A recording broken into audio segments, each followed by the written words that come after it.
നമസ്കാരം. സൈബർ തട്ടിപ്പുകളെക്കുറിച്ചും അതുപോലെ social media വഴി നടക്കുന്ന വൻ തട്ടിപ്പുകളെക്കുറിച്ചും എത്രയെത്ര വാർത്തകളാണ് സോഷ്യൽ മീഡിയകളിലും ദൃശ്യ പത്രമാധ്യമങ്ങളിലും ഓരോ ദിവസവും വന്നുകൊണ്ടിരിക്കുന്നത്. എന്നിട്ടും മലയാളികൾ മാത്രം ഇതിൽ നിന്നും പാഠം പഠിക്കുന്നില്ല. ഇപ്പോഴും നമ്മളെ പറ്റിച്ച് ലക്ഷങ്ങളും കോടികളുമായിട്ടാണ് വിദേശികൾ അടക്കമുള്ളവർ കടന്നു കളയുന്നത്. അവസാനമായി 62കാരിയായ റിട്ടയർ നഴ്സിന് നഷ്ടപ്പെട്ടത് 65 ലക്ഷം രൂപയാണ്. നഴ്സ് പരാതിയുമായി എറണാകുളം റൂറൽ പോലീസിനെ സമീപിച്ചിരിക്കുന്നു. 2025 ആദ്യത്തിൽ 62കാരിക്ക് തന്റെ ഫേസ്ബുക്ക് അക്കൗണ്ടിൽ ബെൽജിയം സ്വദേശി പാട്രിക് മർഫി എന്നയാളുടെ ഫ്രണ്ട് റിക്വസ്റ്റ് എത്തുന്നു. 2 കൈകളും നീട്ടി ഈ ഫ്രണ്ട് റിക്വസ്റ്റ് സ്വീകരിച്ച 62കാരി വളരെ പെട്ടെന്ന് ബെൽജിയം സ്വദേശിയുമായി അടുപ്പത്തിലാകുന്നു. അധികം താമസിയാതെ തന്നെ തന്റെ സുഹൃത്തിനെ കാണാൻ അടുത്ത മെയ് മാസത്തിൽ, അതായത് 2025 മെയ് മാസത്തിൽ തന്നെ ഇന്ത്യയിലേക്ക് വരുന്നതായി ബെൽജിയം സ്വദേശി തന്റെ സുഹൃത്തിനെ അറിയിക്കുന്നു. പരിചയപ്പെട്ട് കേവലം 3-4 മാസത്തിന് ശേഷമാണ് ബെൽജിയം സ്വദേശിയിൽ നിന്നും ഇങ്ങനെ ഒരു അറിയിപ്പ് ഉണ്ടാകുന്നത് എന്നത് നമ്മൾ പ്രത്യേകം ശ്രദ്ധിക്കുക. ഈ അറിയിപ്പ് ലഭിക്കുമ്പോൾ തന്നെ മലയാളി സുഹൃത്ത് അതീവ സന്തോഷത്തിലായി. ഏതാനും ദിവസങ്ങൾക്ക് ശേഷം 62കാരിയുമായി ബന്ധപ്പെട്ട ബെൽജിയം സുഹൃത്ത് അവരോട് പറഞ്ഞത് താൻ ചെന്നൈയിലെത്തിയെന്നും എന്നാൽ കസ്റ്റംസിന്റെ പിടിയിലായെന്നുമാണ്.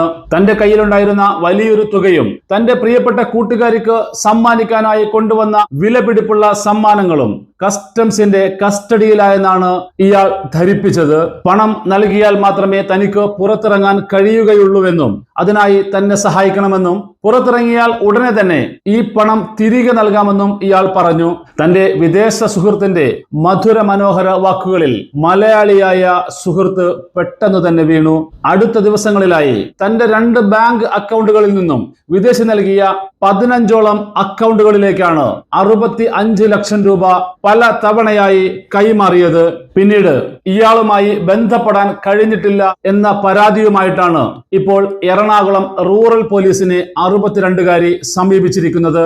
എന്നാൽ ഈ കേസുമായി ബന്ധപ്പെട്ട അന്വേഷണത്തിൽ പോലീസിന് പ്രതിബന്ധങ്ങൾ ഏറെയാണ്.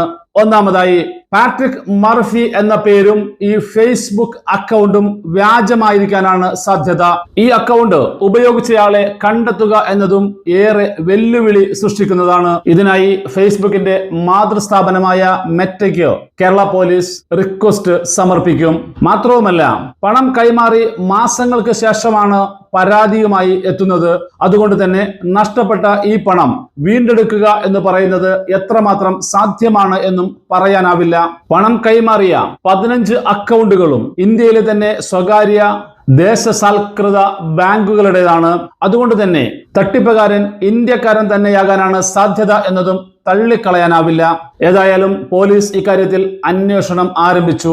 നിരവധി കേസുകളാണ് അടുത്തിടെയായി സൈബർ തട്ടിപ്പുകളിലും അതുപോലെ സോഷ്യൽ മീഡിയ വഴിയുമുള്ള തട്ടിപ്പുകളുമായി ബന്ധപ്പെട്ട് പോലീസിന്റെ അന്വേഷണ പരിധിയിലുള്ളത്. പണം ഇരട്ടിപ്പിക്കൽ, വെർച്വൽ അറസ്റ്റ്, ഷെയർ മാർക്കറ്റിലൂടെ വൻ ലാഭം, ഇങ്ങനെ നിരവധി മാർഗങ്ങളിലൂടെ കോടികളാണ് മലയാളികളെ കബളിപ്പിച്ച് തട്ടിപ്പുകാർ കൊണ്ടുപോകുന്നത്.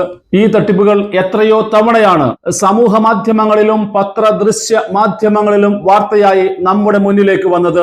ആഴ്ചകളോളമാണ് സർക്കാർ ഇക്കാര്യത്തിൽ മൊബൈൽ ഫോണിലൂടെ ഓരോരുത്തർക്കും മുന്നറിയിപ്പ് നൽകിയത്. എന്നിട്ടും മലയാളി മാത്രം ബോധവാനാകുന്നില്ല എന്നതാണ് ഇപ്പോഴും ഈ തട്ടിപ്പുകൾ കാണുമ്പോഴും നമുക്ക് മനസ്സിലാകുന്നത്. സൈബർ തട്ടിപ്പുകൾക്ക് തലവെച്ചു കൊടുക്കാൻ ഇനിയും മലയാളികൾ തയ്യാറായി നിൽക്കുന്നു എന്നതാണ് ഈ വസ്തുതകൾ നമ്മെ ചൂണ്ടിക്കാണിക്കുന്നത്. ഇനിയെങ്കിലും നമ്മൾ ജാഗ്രത പാലിച്ചില്ലെങ്കിൽ നിയമപാലകരും സർക്കാരും നൽകുന്ന സൂചനകളും മുന്നറിയിപ്പുകളും പാലിക്കാനും മനസ്സിലാക്കാനും നമ്മൾ തയ്യാറായില്ലെങ്കിൽ വലിയ അപകടങ്ങളിലേക്കും വലിയ തട്ടിപ്പുകളുടെ ചതിക്കുഴികളിലേക്കും മലയാളി ചെന്നു വീഴാൻ സാധ്യതയുണ്ട് എന്നതാണ് നമ്മൾ മനസ്സിലാക്കേണ്ടത്.